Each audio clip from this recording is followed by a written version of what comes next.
Hey, welcome to another episode of the Hardy Wrestling Podcast with your girl, Stephanie Hardy. If this is your first time listening, thank you for joining the ride. And if this isn't your first time listening, thank you for continuing on this journey of crazy professional wrestling with me.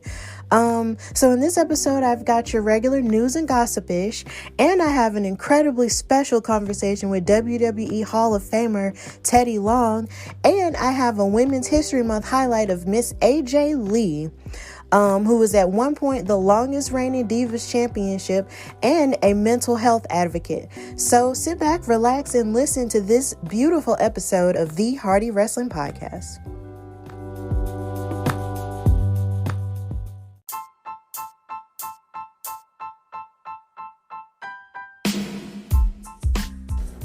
All right, so here in news and gossipish, there's a little bit going on, but we're going to talk about it and get through it together. So today, Chelsea Green, who's a WWE superstar who started off on SmackDown but then got injured, shared a picture of herself in a bikini on her Instagram account on Thursday.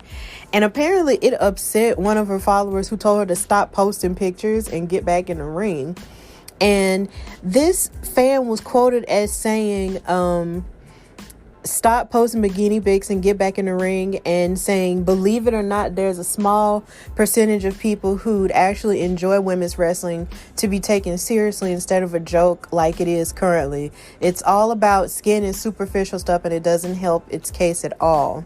But in response to all of that, in response to that criticism, Chelsea Green then posted a picture of herself with blonde hair in the ring with an opponent with a bloody ear and a bloody forehead, along with a picture of herself in a bikini.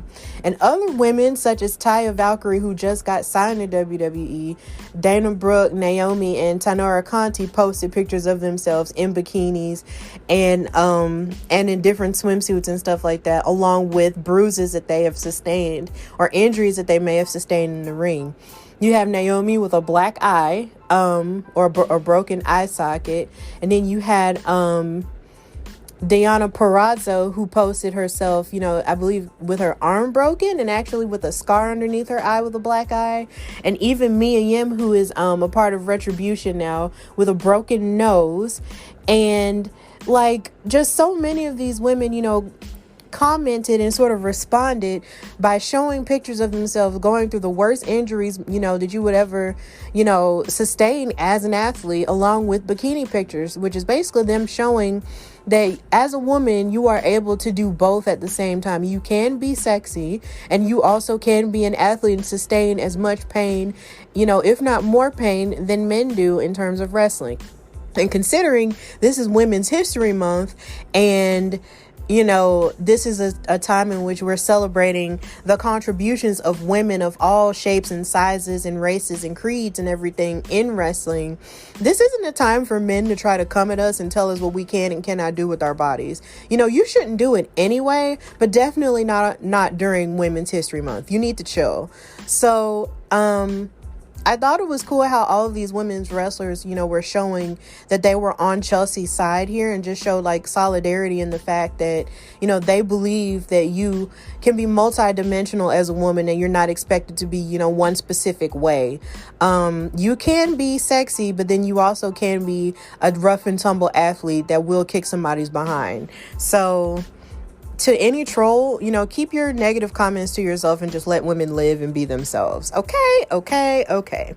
So, also in the news, we have the unfortunate passing of Jim Crockett Jr., who was a legendary wrestling promoter. WWE announced his death on Thursday. He passed away at the age of 76. And it was first announced by Rock and Roll Express member Robert Gibson on Facebook. And David Meltzer had reported the last week that Jim Crockett was in grave condition due to liver and kidney failure. And WWE and AEW and NWA also released their statements. AEW stated that AEW and the wrestling world mourned the passing of the legendary Mid-Atlantic Wrestling and NWA promoter Jim Crockett Jr. Our thoughts are with his family, friends, and fans. Now, Jim Crockett, for those who may not know who he is, he took over Jim Crockett Promotions from his father, Jim Crockett Sr., upon his death in 1973, and he served 3 terms as the NWA, the National Wrestling Alliance president from 1980 to 1991, and began referring to Jim Crockett Promotions as the NWA. He eventually sold Jim Crockett Promotions to Ted Turner in 1988, which transformed Jim Crockett Promotions into World Championship Wrestling, or WCW. He acquired several NWA-related territories during his time as owner of JCP, and he also helped cultivate some of the biggest stars, ideas, and events in wrestling history. And some of those performers were Nature Boy Ric Flair, Arn Anderson, Tully Blanchard, and Barry Windham, basically the Four Horsemen, as well as Dusty Rhodes, the Road Warriors, Ricky the Dragon Steamboat, and Harley Race.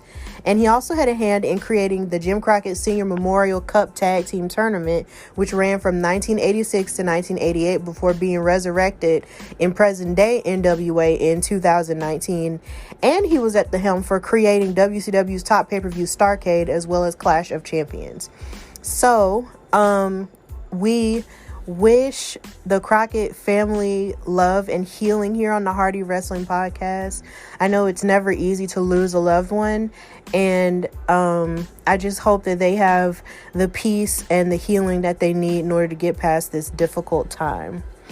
Also in the news, which is something a little bit more lighthearted if you think about it, it's a little bit crazy. You have the beef between Randy Orton and Soulja Boy. Now, when I mentioned a month or two ago about rap and wrestling becoming a thing, I never imagined that this would be it and it would escalate this far to this point. And I almost feel like I have to apologize for egging this on. I mean, even though I didn't think this was going to happen, I feel like a part of me has to apologize for even egging this on, because now it's sort of escalated into a way that I never imagined. So I don't know who Soulja Boy was directing this tweet to, but he tweeted out something that said "rap game faker than WWE," and it caught on fire, and it caught the attention of T-Bar from Retribution on Monday Night Raw. And he basically responded to this tweet by saying, "Does the rap game take years off of your life and leave you with countless injuries and debilitating pain? Oh, well, maybe just stick to super soaking hoes or whatever it is you did 15 years ago," which is making reference to his song, Crank That Soulja Boy, which was his biggest hit, that Soulja Boy came out with 15 years ago when I was like in high school. That's so weird. But then Randy Orton responded with T-Bar's tweet and said, "Fake, dare this prick to step up. He don't like movies. Consider us actors that do stunts without pads 200 days a year and don't be word when we get surgically repaired and come right back. Consider us 100 times tougher than anyone you've come across. Ain't nothing but a B.A. word." And a lot of people on Twitter, took a little bit of offense to that, because he was insulting Soulja Boy, but didn't continue, the word B word, A word, and thought that maybe he wanted to finish it by calling him, the N word, but he didn't. So then he went on to say, "P.S. at San Benito, aka Bad Bunny, would beat the F out of you. Why? How? Because he's seen our world. He respects it and knows what it takes and finds himself lucky to be a part of it. You want to talk fake? Pawn that cheap A-word chain and come work for it, you one-hit wonder A-word MFer." And I was just like, dang. And then Soulja Boy responded by saying, "Do you know who the F I am? I'll bring the real," in all caps, "to wrestling. Don't play with me. Randy Orton." And then Randy Orton responded by saying, "Crank That came out in 2007. You had a hell of a year. Serious cash. Hats off to you, my dude. Here's the thing though. I like rap. I bump that ish all day, whether it's Tunchi," referring to Lil Wayne, "Meek Mill, and Jay-Z. But you call what I do to survive fake? F that. Come to my world and say that. Dare ya." And then Soulja Boy responded by saying, "If you mad because I spit facts, just say that. What you do is fake," in all caps, "and I stand on that. What I do is real. Come to your world, LOL. Welcome to Soulja World." And I was just like, what? And then Randy responded by saying, you spitting facts. Seems like all you spitting is the same mess you rap about. And this is what he said. Nut. Clear your throat, my dog, and be there. Enough talk. Back it up. Then Bow Wow decided to get in on it and say, yo, at Soulja Boy, these wrestlers are terrified. I've been giving them the business since I announced I was training. They so scared we gonna take all they shine. And then he said, hey, Soulja Boy, the thing is we call our own shots and work for ourselves. They got to check in with their boss in order to make things happen. At Triple H, we ready to fight. And then he said, yo, T-Bar, you're a funny guy. And then T-Bar commented by saying, I don't understand what's happening. And then Bow Wow said, that's what you'll be thinking once I'm champ. And then T-Bar responded by calling him, thank you, Paw Patrol. How is training going? And that had me weak when he called him Paw Patrol. And then he said, I'm slimming down, getting in shape first. The process has started. Paw Patrol, that was a good one. Who's your ghostwriter? And then Soulja Boy said, that's a fact though. Tell me why the WWE in their feelings for gang. Wrestler or not, I'm sliding. And then Bow Wow said, somebody by the name of Roll Tide Roll commented and said, I got my money on Randy in a handicap match against Bow Wow and Soulja Boy. And then Bow Wow responded by saying, no way we lose that match. And then somebody else commented and said, nah, son, this is a setup for WrestleMania. Soulja Boy and Bow Wow versus Randy Orton in a handicap match. And then Bow Wow responded by saying, y'all don't want to see Randy Orton take that L, bro. Soulja Boy 1, 2, 3. And I was just taken aback at how seriously these people was just going back and forth about it. And the thing that bothers me the most is just the fact that Soulja Boy was calling wrestling fake. And someone who I respect in the podcasting game literally said that the reason why Soulja Boy said that is because there are elements to wrestling that are supposedly fake or whatever, because you're not doing wrestling in order to get people hurt. And wrestling is not fake. When you have somebody like when you say that and then you see somebody like Randy Orton, whose grandfather and father came up in the business, and had to deal with so much within their business and probably had to deal with multiple injuries at a time, even himself having to deal with multiple injuries at a time and mental health problems and all that other stuff. You can't just say that a sport like that's been his whole life is fake. And I even get kind of mad whenever people say that wrestling's fake, because I know as a fan, that when it comes to wrestling, there's so much stuff that you can go through in terms of injuries. And there are some people who are injured so bad to the point where they can't even walk anymore or can barely move their neck anymore. And you call it fake. Like, it's just the worst thing in the world for you to call it fake. And you have no idea. You're like from the outside looking in, and you just really need to stop that. Because I always feel like any person that calls wrestling fake fails to see that just about everything you watch on television is relatively fake. Like elements to like your TV shows, reality shows, like everything is basically scripted. And yeah, wrestling is scripted to a certain degree, but at the very same time, you can't say that what they do is absolutely fake, because if it was really that easy, then everybody would be a wrestler, and everybody can't be a wrestler. So therefore, I just feel like if you're being disrespectful to their art form, then you're just choosing to be a troll at that point. And Soulja Boy would not last in a wrestling ring. I just don't think so. And then somebody else, and then someone else said they really don't feel like Bow Wow is actually training. I don't know what he's actually doing, but I literally feel like if you're trolling the same business that you claim you want to be a part of, then you're not being real about it, and you just need to hush and just leave these people alone and just stop trying to, egg them on and just treat them like crap. Also in the news, because that was a long time, that was a whole lot to say about that one little story. Also in the news, we have Bobby Lashley celebrating his WWE Championship win from this past Monday against The Miz in a lumberjack match. And he released a statement on Instagram saying, sometimes you have to fight for the things that are important to you. When I made my return to WWE, I told myself I will be WWE champion one day, and I'm willing to fight for it. Nothing in life is certain, and sometimes you can't control the outcome of things, but there were a couple of things I could control. I could control the work I put in and the attitude I had while doing it. My attitude has always been positive, and my drive has always been second to none. This night is easily one of the greatest nights of my life. I effing did it. I can't even put into words what this title means to me. I'm still numb yet filled with so much emotion right now. I have so many people I want to thank personally, and for all of you who believed in me, thank you from the bottom of my heart. Hard work and persistence does pay off, but I'm not done yet. I was born for this. I'm a warrior, and I'm ready to stand and fight any and everyone who wants to come after this title. Now, ladies and gentlemen, it's time to get back on the grind so I can make this title run legendary. I'm in. Hashtag the Hurt Business. I'm your new WWE champion. And a lot of people were celebrating it, including MVP, and definitely including Lio Rush, who used to be his hype man when he came back to the WWE, and he would come out and chant, Lashley, Lashley. And then he actually posted a video of him chanting Lashley and him kind of having to clear his throat and do it in his same little voice that he used to do it.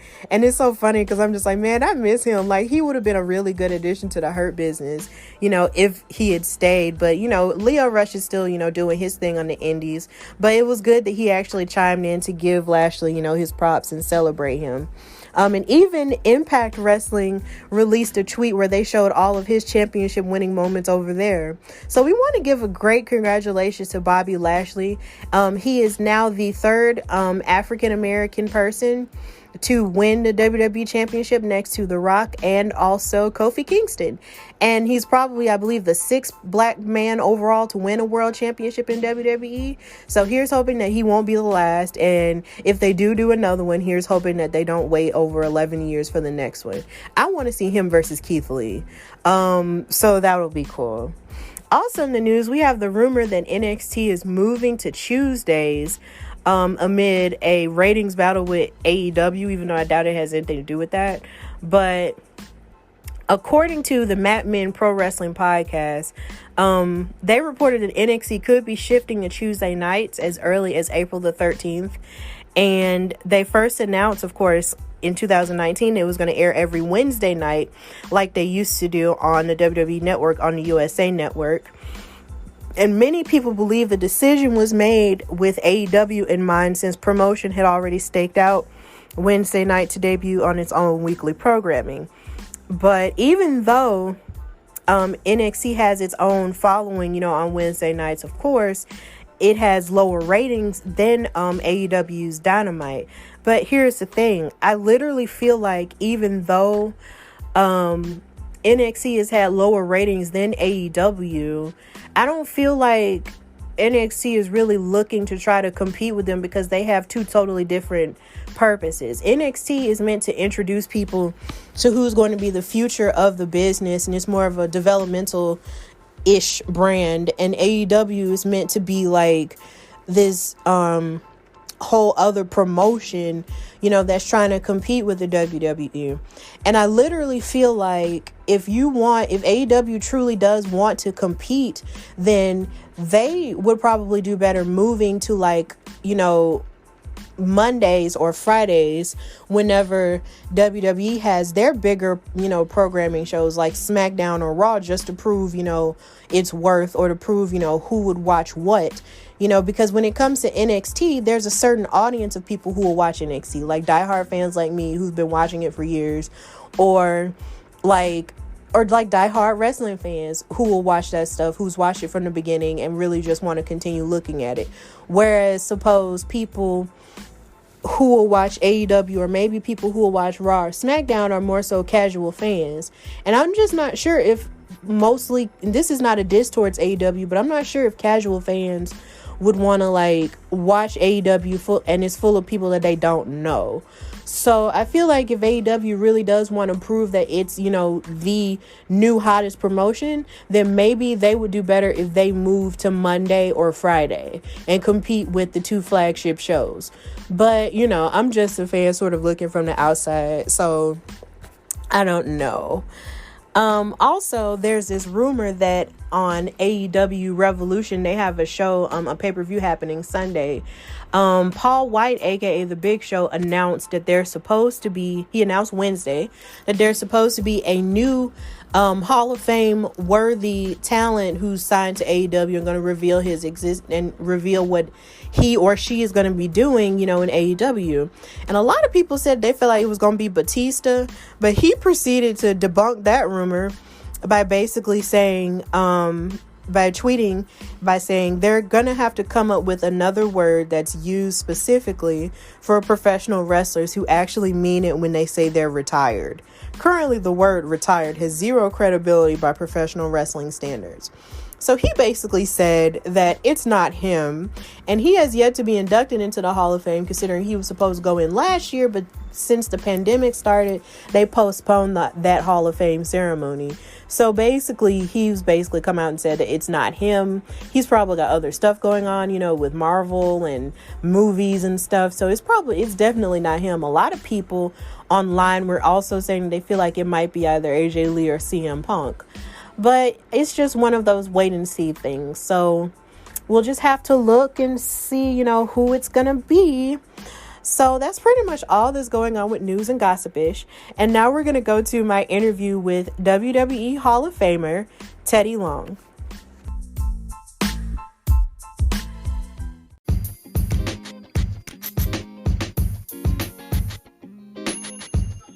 All right. So thank you for coming to the Hardy Wrestling Podcast. How are you, sir? I'm very good today, and thank you for having me. Oh, most definitely. You are a legend, and I am blessed to be in your presence right now. So I want to ask you, when exactly did you fall in love with wrestling? I never fell in love with wrestling. I fell in love with Tasha Long. She's my wife. All right. Here's the deal. I started 1982, 83. I started going down to the TBS studios here in Atlanta, Georgia, and just watching the TV tapings on Saturday mornings. And so one day I just happened to be in the right place at the right time. There was a wrestler that wasn't familiar with Atlanta, and he needed somebody to show him around. And so he just happened to come up to me and start talking to me. And so I started showing him around. And on Saturday mornings, when he would come to the TV station for the TV taping, then he would always have me with him. And so that's how I was able to get in the back where everybody was, because I was with this guy. So by me being in the back and everything, I just kind of minded my own business, and I would find stuff to do, to keep myself busy. And to make a long story short is they came up with first thing I was doing is I would go to the ring and when the guys would take off their jackets and clothing, and that gear, I would take it and bring it back to the locker room. Well, they kind of liked me for that, because a lot of guys had been losing their gear. Nobody was picking it up, and sometimes the fans there would pick up the gear and wouldn't give it back. So they appreciated me for getting their gear, and so I started running errands and stuff, kind of like a gopher. And then one day they had a job to come open, and that job that came open was they needed somebody to put up the ring, take the ring down. Mm-hmm. So I started doing that, and after I got that job, then I took the ring to Marietta, Georgia one night, and we were at the Cobb Civic Center. And I got the ring up, and around showtime, there was no referee. The referee didn't show up. So the promoter came out and she said, "Teddy Long, you're going to have to referee tonight." So I said, "I don't know anything about refereeing." She said, "Don't worry about it." Said, "Just get in there. The guys will talk to you. They'll take care of you." So I had my first match in Cobb Civic Center. It was Black Bart and Ron Bass, and it was a Texas death match. And they were bleeding all over the place, and they scared me to death. Oh. So the first mistake I made is they scared me so bad, I jumped out of the ring and left them. Then I heard the guy that was ringing the bell, Charlie McGowan, he's yelling at me, "Get back in the ring, get back in the ring." So I finally got it together, and I got back in the ring, and I never forget, I heard Ron Bass say out of his mouth, he said, he told Black Bart, he said, "Did you see what the referee just done? He just left us." So ended up, I got back in the ring, and I finished that match off, but that was the first match I had for Ron Bass and Black Bart, and that was how I started refereeing. So then my referee career went into managing, and the way I got into that is I was riding with Hot Stuff Eddie Gilbert, God rest his soul, and Kevin Sullivan. And I'll give you a little bit more about Kevin, because me and Kevin, you know, I guess what goes around comes around. Me and him are back together, working together right now. But we'll talk about that a little later. But anyway, like I said, I was with Hot Stuff Eddie Gilbert, Kevin Sullivan, and my career was in radio. I was a disc jockey there in Birmingham, Alabama at WJLD. You probably don't remember none of this. You probably weren't even born. But they had a station at WENN, Win. I worked at that radio station in Birmingham, so I was a disc jockey there. So I used to let Kevin and Eddie Gilbert know I could DJ. So while we were going up and down the road, we'd get in the car and get a case of beer, and we'd get to drinking, and I started DJing for them. And they found out that I could talk, and so they ended up getting me into managing. They went back and told the bookers that I could talk, and so after that, then that's how I ended up with, let's see, I think the first person I had was Johnny B. Bad. I had him, Mark Barrow. He was the guy that kind of looked like Little Richard. Yeah.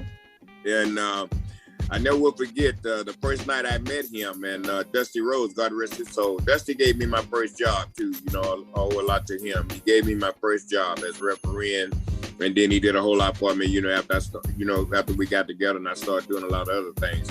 But anyway, Dusty was gonna call Johnny B. Bad Tutti Frutti, and he come to me and he said, "Can you think of something else they could call me?" He said, "They want to call me Tutti Frutti." And he didn't like that. So we and him sit down, and I thought of this little thing. I said, all the fly guys will be mad and all the fly girls will be glad. Get ready for Johnny B. Bad. And that's what we went and told Dusty, and he liked it. And that's how the name came about. That's how we started using that. And then I had Johnny B. Bad. I managed him. I had a lot of these guys I ain't going to even mention, because a lot of people now probably don't even know them. But I'm trying to get back to some guys that people know. Butch Reed and Ron Simmons. I happened to be with them, the team of Doom. And we run rush shot over everybody. The Steiners, we had a good, great matches with them. Freebirds, Rock and Roll Express, Midnight Express, we went through them all. So we had a great, and the Road Warriors, don't let me leave them out. Simmons, Craig Pittman, Sergeant Craig Pittman, Ice Train, Jesus Christ, Jumping George Bags. I had a lot of people. Then I went to WWE, and I started, when I first went there, I started refereeing, because Vince didn't really know me. And so I was just refereeing, and so I think they had a meeting one day, and somebody told Vince what I could do, and that's how I ended up starting managing in WWE. So I had Mark Henry, Jazz, Rodney Mack, and all these people I'm working with right now. So it's just amazing how everything goes around in a circle. Yeah, it's funny because the first time I ever saw you, because you did mention how I am young. I'm 27. So yeah. The first time I ever saw you, you were managing for Rodney Mack and Jazz. And I remember seeing you, and I was just like, man, he has a lot of style and a lot of attitude. And that's my role, that's what that was. And that's why I was able to work in WWE for a long, long time, because my character was basically me. They just told me what they kind of wanted. And so I come from the street. So, I already had that swag, so I knew exactly, what to do. So that's why I was so good at what I did, because I was comfortable. It was me, I wasn't putting on or trying to be something that I wasn't. So, I had a good time with Jazz and Rodney. And then, like I said, Mark Henry was part of that stable. Right. So we had a great run. Yeah, and it's so funny because I remember seeing you. I felt like it was kind of like a kindred spirit, because it felt like I remember seeing, men like that, at church and sort of just hanging out, at the barbershops and everything. So it felt like when I saw you, I was just like, you know what? He seems like he would be a really cool dude in real life. So, I appreciated, seeing that, growing up. And you mentioned, how you worked as a DJ in Birmingham, which is also where I'm from. And when you mentioned WJLD, that's where my grandma used to listen to those church services they would do, whenever she wouldn't feel like going to church, physically. Yeah. She would listen to church services on that radio station on the AM dial. Now, I'm not necessarily sure if they exist, anymore, but you mentioned all of that, and I wanted to ask you, what were some experiences that you remember growing up here in Birmingham, sir? Well, a lot of experience. I remember growing up in Birmingham, Alabama. They wasn't really good, because I was kind of a thug in Birmingham, Alabama. I was bad. You know what I mean? Trouble all the time. And I'm just being straight up with you. I just stayed in trouble. But, that come from, my parents, they died at a real young, when I was real young. So I didn't have a chance to, grow up in a home, where there was a mother and dad. So, I really wasn't raised. So I had to kind of raise myself. So I went to the streets, and that's what all I knew was the streets. So, that was the only way I knew how to survive. So by me not having any parents, that played a lot. And so, but God blessed me to, kind of get through a lot of things. And so right now, here I am, and I'm still alive. Yes, sir. And I'm glad to see that, and I'm really happy that you have sort of lived your life as an example, of rising from that and, making and you being blessed for your life to be where it is. So I wanted to ask you, as a referee, what was it like to sort of see matches, in action? Because from the outside looking in, you're watching it as a viewer and as a fan. But what is it like, refereeing and watching matches from the inside? Well, it's really good because, when you're in there, everybody, basically has to be on the same page. And you know what I mean? A lot of guys think just because the guy got on stripes, he don't really have a hard job. Yeah, you got a hard job because you got to keep up with him. You got to be in the right place at the right time, and you got to know what to do in certain situations. I remember one time I was refereeing Spike Dudley, and he threw this guy right outside, and the guy was outside of the ring, and I looked at Spike, and he says, "What do I do next?" And I just say, "Baseball slide." And I just and that's what he did. And he come back and he thanked me. He said, "God, I forgot. I didn't know what to do out there, So that's the whole thing, it's a job, and ain't no one single person in there. Everybody in there is a team, and everybody needs to be on the same page. And if you got that, you got a good match. And I can give you an incident there, the Flair and Steamboat thing, the Chi-Town Heat, where I was able to be a part of that. That was a big moment in my life. So to come down and do that, especially back in the day then, working with the top stars, that was really good. Okay. So did you ever imagine yourself, being a manager when that idea was brought to you? Or how did you feel when they brought that idea to you, sir? Well, the way I got that idea is I had Kevin Sullivan and Eddie Gilbert, they went and took care of that. And the next thing, Jim Hurd at the time was the man that was in charge. So the next thing I know, I didn't even know, when they come and brought that to me, they told me, they were going to start me to manage. So they had me to go out and scout and look at different talent. And then from that, the first thing I did was did the heel turn, where I turned on the Road Warriors, and then I went bad, and then that's when they started me to managing. Mm-hmm. So at that particular time, I really didn't have a clue about the wrestling business, you know what I mean? But I was just able to learn, so I was able to stay there and listen. So like I said, my gift of gab got me through. They already, back then, right now we have writers, have people that write for us. Well, back then there were no writers. So they would just give you the points of what they wanted to talk about, and you had to run with it from there. So I was able to ad-lib and do a lot of the stuff on my own, which made it real easy for me, you know what I mean? Because I was just giving a lot of slang from the street. And, it was just a good time for me. It was a big, a lot on me, but, like I said, the opportunity doesn't knock but once. So you got to know when that knock comes, and you got to take advantage of it. And that's what I did. Okay, so who was your favorite wrestler or favorite team to manage? My favorite team to manage was Butch and Ron. I had a lot of fun with them. They were great, especially with Butch. God rest his soul. He just left us, God, because he was so comical. Boy, he was just a mess. And he was so serious, too. That was the funny part about it. And here's a good Butch Reed story. I remember one night we wrestled in Boston, I believe it was. And so they had, after we were done, Butch had got out of his wrestling gear, and he, put on his street clothes and put on cologne. He's all ready to go to the bar. So they had me go rib him, and they had me go tell him, Butch, somebody didn't show up, and Ron, you guys gonna have to work twice. Mm-hmm. So now he's really hot. He's cussing. He's hot. But, so I get away. So finally, he gets out of his street clothes, puts on his wrestling gear, tapes his arms up. He's ready to go, and it's a rib. It's a lie that I went and told him, and he found out that I had ribbed him. So I had to stay away from him for about a week because he's gonna kill me. Oh wow! Every arena I had to hide from him because he was looking for me. But until we went out, he wouldn't bother me out when we were out there, but he'd look at me, I'm gonna get you. But he was such fun to be with, and I had a chance to see him, last year. I think we did him and Ron and I did a virtual signing and autograph deal, and we had fun with him. Butch hadn't changed; he's the same old Butch. So, but they were the good team I had to manage. I had a decent good time with Sid Bishop and Danny Spivey. I had the Skyscrapers at that time. And they were good, and then Undertaker came and replaced Sid, so I had Taker, and he was Mean Mark Callis then, and I had him and Danny Spivey.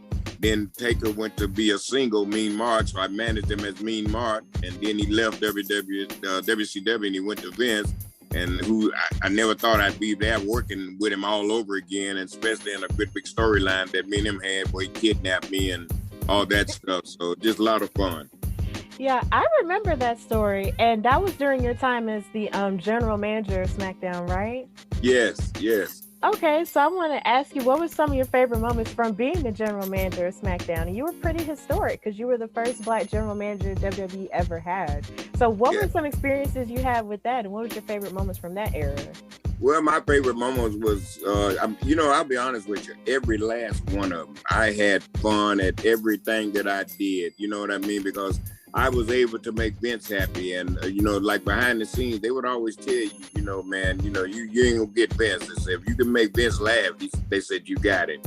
And I had him busting out one day, man. So you know what I mean. But just to know that I could, had him, I didn't take advantage of that. I still did my job. Mm-hmm. But the amazing time I had with Vicky Guerrero, those were good times where I was pushing her around in the wheelchair, and they took over SmackDown and all that. That was great time there. Especially with the Taker deal, I had a great with the kidnapping and me in the coffin and all that stuff. That was a whole lot of fun. I had a lot of fun doing that.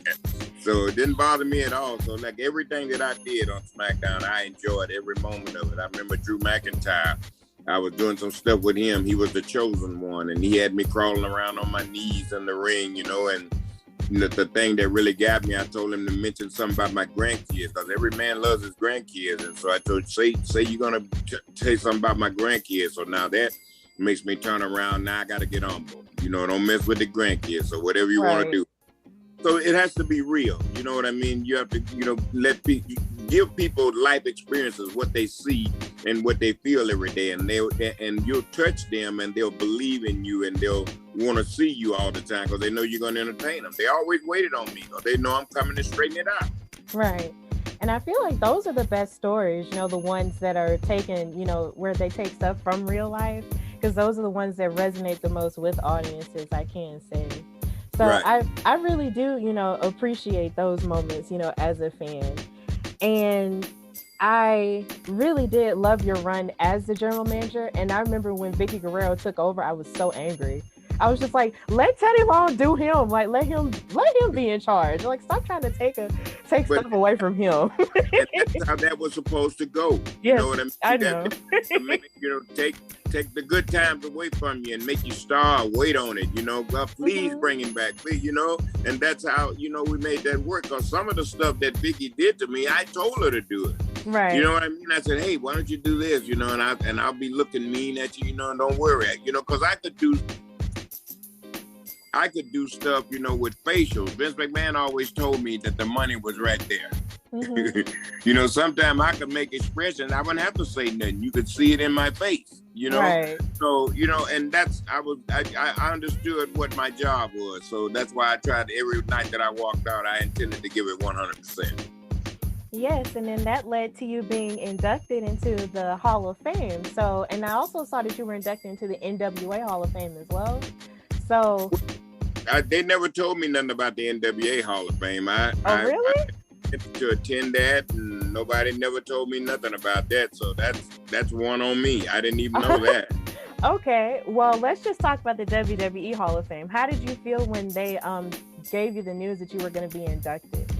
Well, it was really a big surprise to me, because with me, the way I looked at the Hall of Fame, that was for wrestlers, and people that have, took a lot of bumps and put their bodies on the line every night. And, people, I thought, that busted their butts, to make this business what it is. And, they deserve that, and So I just never did look at myself like that. You know, I just knew I did my job, but, you know, to get that call from Vince and he told me that, you know, that let me know too that I was appreciated and I did my job and I made him happy. So that was a great honor for me because I never would have dreamed it. I never would even thought of it. In fact, I didn't even think about it no more, you know, so it was really a big surprise to me. And, you know, like I said, let me thank Vince McMahon and the McMahon family because, like I said, they believed in me, you know, when a lot of people in WCW didn't believe in me.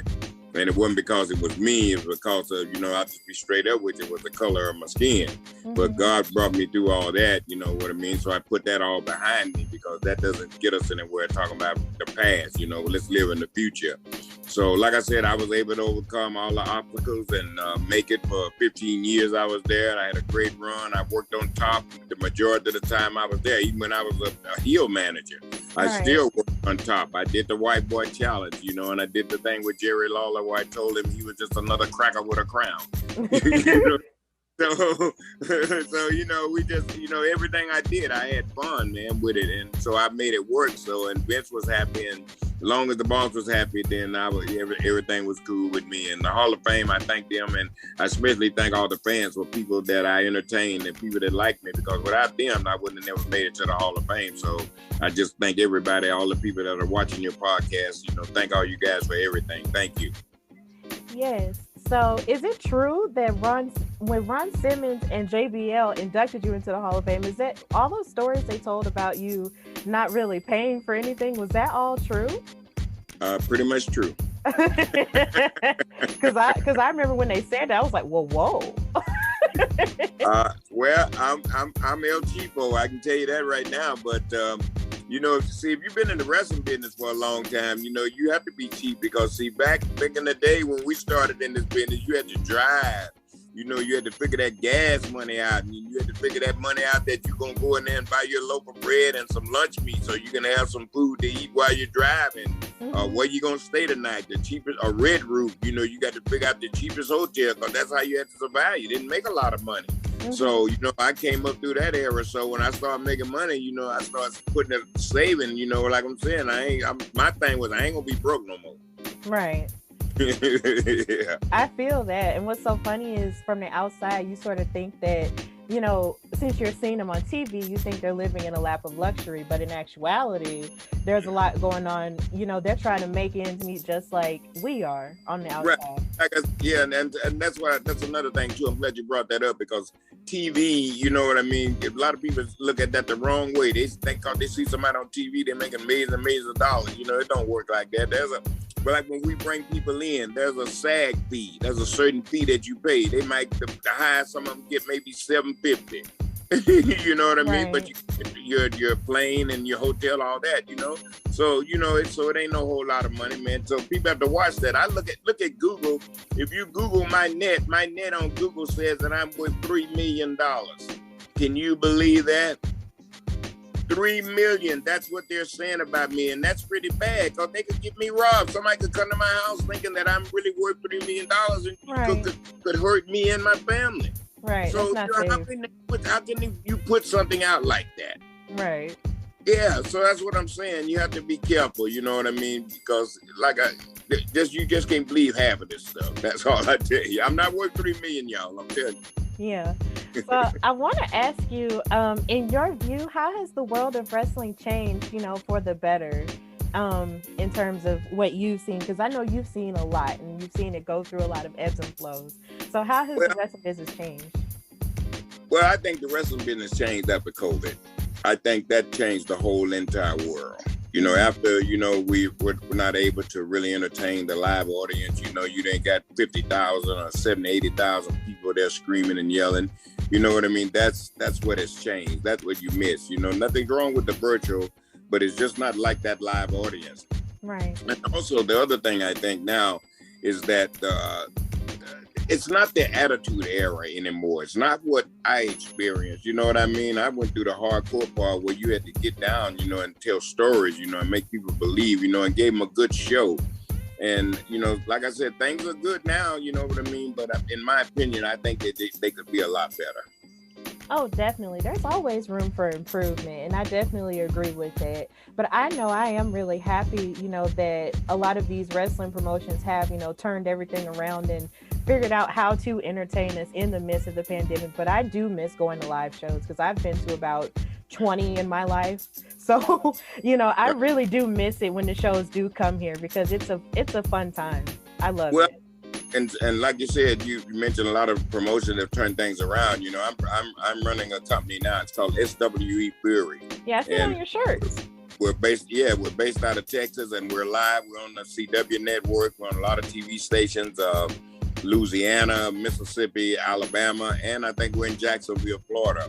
So what we're doing in SWE, we're taking you back, to the old school. It's old Texas style wrestling. Had Mark Henry to come in for a couple of shows. In fact, we just did some this past weekend called WrestleFest. Mark Henry was there to help us out. Mark's going to start coming in and work behind the scenes, and do some stuff for us and help with the young talent. Kevin Sullivan, I told you bring him back. He's doing the color commentating, plus him and I are doing the booking part of it. And we've had great shows, and we have great crowds. You can pull us up on YouTube and go to our SW page, and you can look and see. Man, we just had a sellout crowd, 1,000 people just the other night. And like I said, with Texas, the people wear the mask, and like I said, some people, they just don't believe this stuff. So, but I believe it. So, you know what I mean? So I just keep my mask on and wash my hands and try to stay safe. But, if people want to come out, if there's no law saying that they can't do it, then they're going to come out. So, you just... But, I feel like it's every man for himself. But I'd like for everybody to watch SWE. Like I said, you can pull us up on YouTube. We have a Facebook page, and you can see all the great stuff we're doing. We got a show coming up March the 20th. We'll be in Canton, Texas. It's called The Clash in Canton. Charlie Haas is there. He's our world heavyweight champion. Rodney Mack is TV champion. And we just crowned the OMGs. I don't know if you ever heard these indie guys. They're the new SWE Tag Team Champions. They're some brothers, and they're funny as, they're really great. So, like I said, I'm just having fun in SWE, and if y'all want to holler at a player, find Teddy Long, then that's where I'm at. All right. It's good to hear that Charlie Haas is doing good because I haven't seen him since he was in the tag team with Shelton Benjamin back in the day. Well, yeah. After, Charlie and his brother were tag teams at one time, and Charlie's brother died, and that kind of took a lot out of Charlie. So Charlie just kind of faded out, but now he's back. He's teaching a wrestling camp, and he's got his kids with him and everything. So, and he's just happy now to be our champion. We just had a match this past Saturday night. We were trying to go live on Facebook with our show, but we just started having problems. But if you can get the YouTube match with Charlie Haas and Ephraim Sim, boy, they tore the house down. You'll see what you saw when you was growing up. Okay. Right. So, you've basically mentioned, everything that you're doing now. And so what do you believe the future holds for you, Mr. Long? Well, my thing is this, I'm kind of working at my own pace now. I love what I'm doing. I'm kind of like my own boss, you know what I mean? So I ain't stressed out like, trying to catch a flight and ripping and running and driving, trying to make it to the next town. Every time I leave home, though, I think I'm like, here we go again. Stranded in the airport, waiting the flight. I mean, that it was a lot of stress, you know what I mean? And it was really demanding because you in WWE, you got to be there. You got to be there. They don't want to hear that mess about what happened over here, what happened over there. You got to be there. So right now, I'm just giving, what I've learned back to the young talent. These people at SWE, I had a chance to talk to them, and they brought me in to help them and, not blowing my own horn. But since I've been there, things have certainly turned around for them. Houses are, our attendance is great. Our TV ratings are up. And so they're happy and I'm happy. So my future is just to give my knowledge to anybody that I can and to help and just do what I'm doing now. I'm happy. Like I said, I'm working at my own pace. I'm my own boss. And when you can be your own boss, you don't get no better than that. Right. Hopefully one day I'll get to that point. But we'll see. All right. Well, Teddy Long, thank you so much for coming on the Hardy Wrestling Podcast. I've enjoyed talking with you and spending time with you. And just tell the people where they can follow you on social media and online and all of that. All right, let me see here. I'm going to have to look on some of my stuff myself. It's bad when you don't know your own stuff. Okay, on my Twitter, it's at Teddy Player Long. Facebook is teddylong.com. And Instagram is Teddy Player Long. That's at Teddy Player Long, Twitter, teddylong.com, Facebook, and Teddy Player Long on Instagram. All right. Thank you so much for being an inspiration and for working in wrestling and working to make it better, sir. All right. Well, I'm going to tell you something, too. And I want to thank you for having me. And I want you to know I don't do podcasts anymore. And the reason why I stopped doing it is because the last one that I did, somebody said, edited something and put something out that I didn't say. And it caused a lot of arguing. So I said, okay, if that's how these guys are going to be, then I'm done with it. But for you, there was just something about it. I said, let me do this podcast. And also, let me plug my own podcast, too. It's going to be starting. It's called Hold On a Minute Play Up.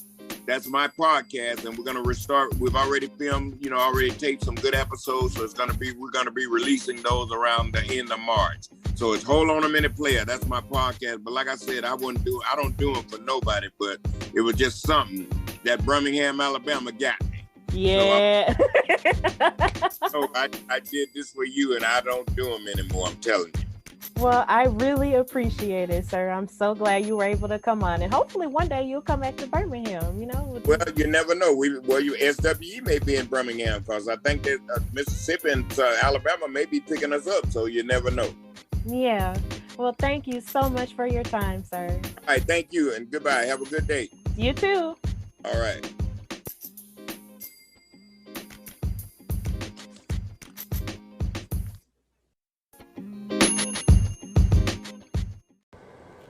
Okay, so I was sitting with my friends one day and they asked me, Stephanie, how do you record your podcast? And I said, with the Anchor app on my phone. And they were like, are you serious? I'm like, yeah, it's that simple. It is absolutely free. There are creation tools that allow you to record and edit your podcast right from your phone and your computer. And it will distribute your podcast for you so it can be heard on Spotify, Apple Podcasts, Google Podcasts, and many more.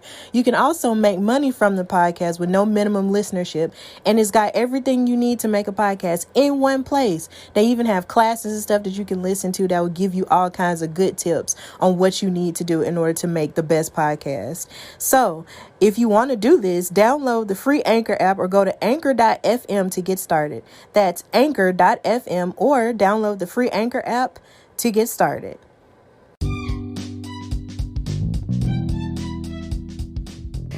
Okay, so kind of like with everything I did for Black History Month where I had segments, I was moved creatively to do things for Women's History Month, and I'm going to try to highlight someone at least every week in the month of March since this is Women's History Month. So now I'm going to talk about someone who is my favorite and someone who I believe is vastly underrated in terms of her work for the women's division, or at the time the Divas division, and that's AJ Lee. But of course now in real life she goes by AJ Mendez. She was born in March of 1987 in Union City, New Jersey, which is where she was billed from when she was a wrestler. She is of Puerto Rican descent, and though her family dealt with poverty and mental illness and drug issues and all the above, and they frequently moved between apartments, motels, or sometimes living in their car when they couldn't afford rent.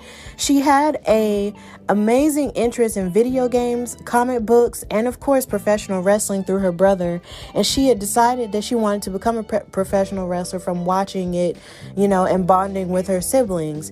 And her favorite wrestler was Lita, who she actually wound up meeting at some point. And there's documented footage of that moment when she was a little kid and she actually met Lita and started crying because, she actually really loved her. So that was amazing. And in 2005, she graduated from Memorial High School, and she went on to attend New York University's Tisch School of the Arts, where she majored in film and television production. But due to family and financial problems, she wound up having to drop out after 6 months of being enrolled. And after this, she didn't let that, keep her down. So she started working full time to afford wrestling training in 2007. It was trained by Jay Lethal, whom a lot of diehard fans might know through his work in TNA and Ring of Honor Wrestling. In 2008, she joined the New Jersey-based promotion Women Superstars Uncensored, and she won the WSU Women's Tag Team Championship with Brooke Carter and the annual WSU National Wrestling Superstars King and Queen of the Ring tournament alongside Jay Lethal. And then in 2009, she also wound up leaving WSU to sign with WWE under a developmental contract, and she wound up going to FCW at the time, which was Florida Championship Wrestling, where she went on to be a developmental talent. And in February 2010, she defeated Serena Deeb to win the Queen of the FCW title, and she also went on to win the FCW Divas Championship, and she was the first person at that point to win both titles that were meant for the women at that time. And in September of 2010, she participated in the third season of NXT, which was the game show version, where they featured mostly women during that season, and she wound up coming in third place. And in 2011, she wound up making her main roster debut as part of a tag team with Celeste Bonin, otherwise known as Caitlyn, and their team was known as the Chick Busters on SmackDown. And then they also had a back-and-forth feud with the Divas of Doom, which was Beth Phoenix and Natalya, and they lost frequently to them. And I remember around this time, I was watching them, and I felt like I was frustrated because I felt like AJ was really good and she impressed me early on, but she always wound up getting beat, and she always wound up getting put in a sharpshooter by Natalya, and she was bending her backwards all the time and bending her like a pretzel. And I remember just being really angry about that. Like, man, come on, AJ. Like, I would just always root for her and Caitlyn all the time, but they were just always losing to those two. But it's okay. They turned it around. Then in November of 2011, she infamously was participating in an on-screen romance with Daniel Bryan, who was World Heavyweight Champion at the time. And she was always expressing her love for him by sometimes being destructive unto herself, taking bumps for him and getting hit for him, getting injured for him. And she would always express her love for him, but he would never express it back to her, which was basically kind of toxic. Actually, it's not kind of toxic. It is toxic. Don't do that, kids. And after he lost his match in about I believe it was probably like 7 seconds to Sheamus at WrestleMania, he wound up breaking up with her because she gave him a good luck kiss, which distracted him and allowed for him to lose. And he basically, verbally abused her and said that she was the reason that his career took a downturn. And so even though her friends were trying to check on her and be there for her, she was snapping on them and, yelling at them and beating them up, which led to her developing a character that was crazy and mentally unstable. And then she participated in a love triangle with Kane, Daniel Bryan, and her soon-to-be husband in real life, CM Punk. And during her on-screen wedding with Daniel Bryan, after he proposed to her and she said yes, on Raw 1000 in 2012, she became the first woman to be Raw general manager after leaving him at the aisle. And I mentioned, I believe, maybe last year, how my boyfriend did not want AJ to marry Daniel Bryan because he had a weird crush on her around the time he and I actually started talking to each other. And he was just like, oh my God, I hope he doesn't marry her. And I was like, it's okay, because WWE weddings never truly go, the way that you think they're going to go. And that's exactly what happened. So she wound up dumping him, for a new job.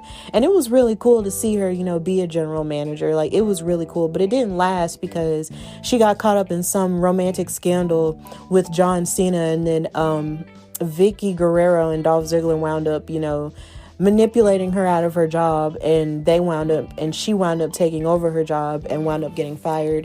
And she wound up, even though she wanted to be with John Cena, or pretended like she wanted to be with John Cena, she cost him a title by pushing him off of a ladder, and even while dressed in his t-shirt too. Like, I remember this like vividly. It was really crazy.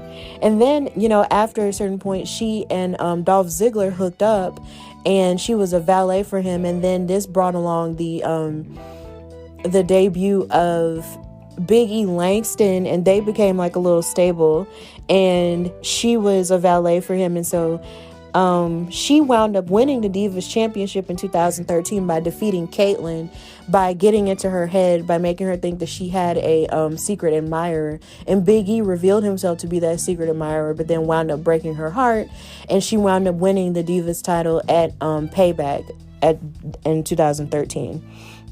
And then around the time during her reign, in August the 26th, she gave her famous/infamous pipe bombshell, in which she called the then cast of Total Divas cheap, interchangeable, expendable, and useless women, as a means of challenging them to get focused on the title as wrestlers and not get so focused on the glam of being reality TV stars. Because at this point, it felt like on Raw, they were putting a lot of the women on television for the sake of filming stuff for Total Divas, as opposed to really taking them seriously as athletes. And I believe at one point they had approached AJ about being on the show, and she said no. And she also mentioned in her novel that Vince McMahon actually told her to do this promo and not tell the girls about it. And so she stood there and basically ran them down and said that they were, women who turned to reality television because they were never, that good at being actresses, and they just weren't talented enough to be champion. And she said that you will never lace up my Chuck Taylors, even though you guys walk down red carpets in your $1,000 ridiculous heels. And it clearly made all of these girls mad. It was the Bella Twins. It was Eva Marie at the time. It's All Red Everything. It was Naomi and Cameron and Natalia and JoJo. Like, all of these girls were on Total Divas. Like, this is when the show first started.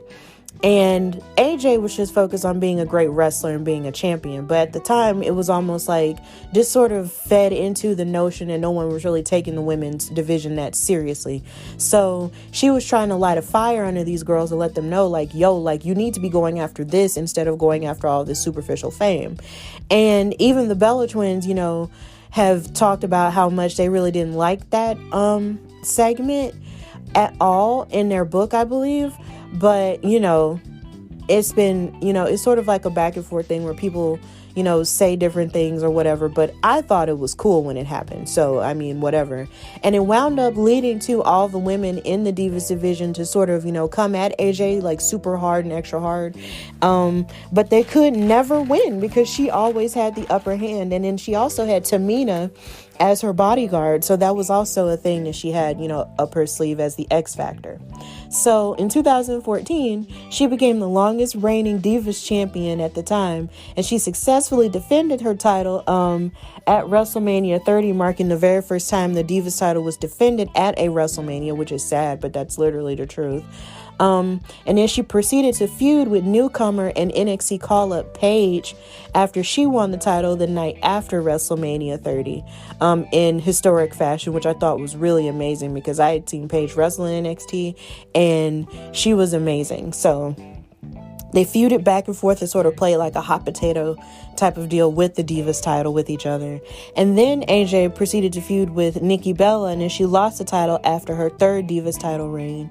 And then in 2015, she went on to criticize WWE's treatment of its female wrestlers in terms of screen time and pay, because at the time, the women were moving a lot of, the merchandise sales that WWE shop, depends on, but yet and still, they were still being given a fraction of the screen time that the men were getting in comparison and a fraction of the pay.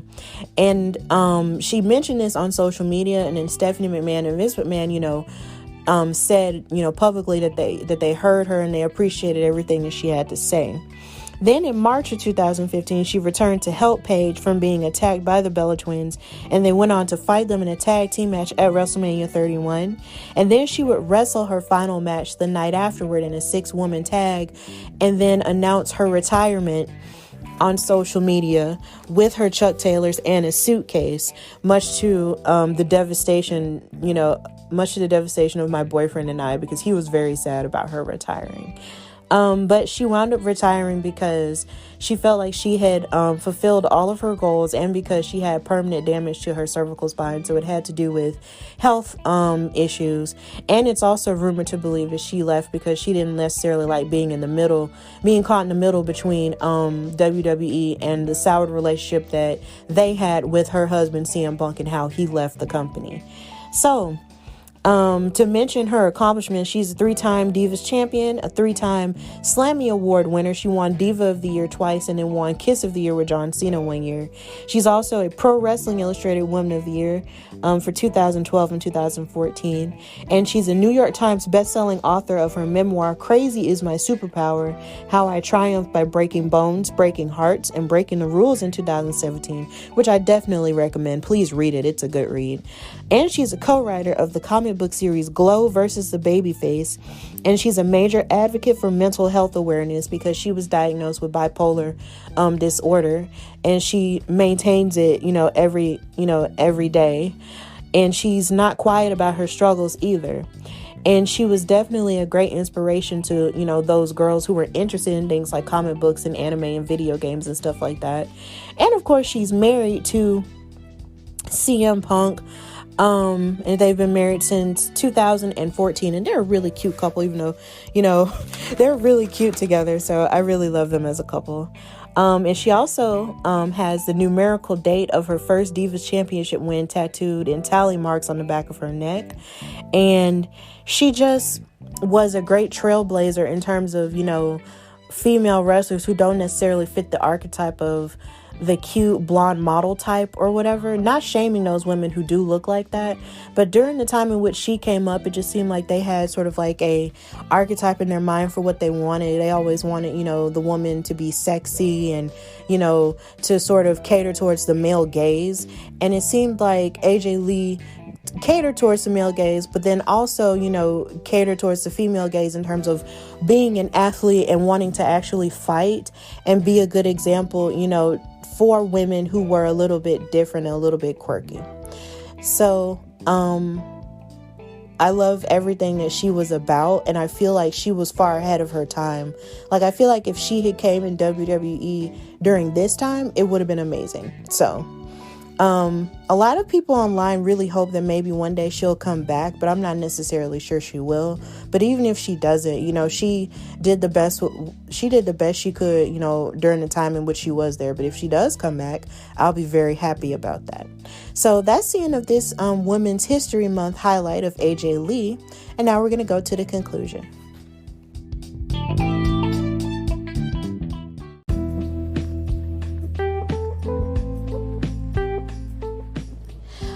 Right. So thank you guys for listening to this new episode of the Hardy Wrestling Podcast. And I want to send an extra special thank you to Teddy Long for coming on my show. It's a really big, huge deal for me. And it's a huge honor to have him on my podcast because I used to watch him all the time as a kid. So to have someone who I used to watch on television and someone who is such a great inspiration and such a strong, OG now in the wrestling game to come on my show just means the world to me. As a fan and also as a content creator. So thank you so much, sir. Continue to support him and everything he's got going on with his wrestling promotion, SWE Fury, and continue to follow him, in all of his social media platforms as Teddy Play Along. And if you want to continue to support the Hardy Wrestling Podcast, you can follow me on Instagram at Hardy Wrestling Podcast, on Twitter at Hardy Wrestle Pod, and on Facebook at Hardy Wrestling Podcast as well. And you can listen to the podcast everywhere you get your podcasts. As Apple Podcasts, Google Podcasts, iHeartRadio, Spotify, Anchor, Podbean, everywhere you get your podcast, you can listen to me everywhere. So until next week, I hope you're staying safe and doing whatever you can to, duck and dodge everything that this Rona's got going on. And I hope you're, being your best self and being the light of the world because there's so much darkness going on. I just hope you're, living your best life and being your best self and doing your best to, make the world a better place. So until next time, this is your girl Stephanie from the Hardy Wrestling Podcast. Bye, y'all.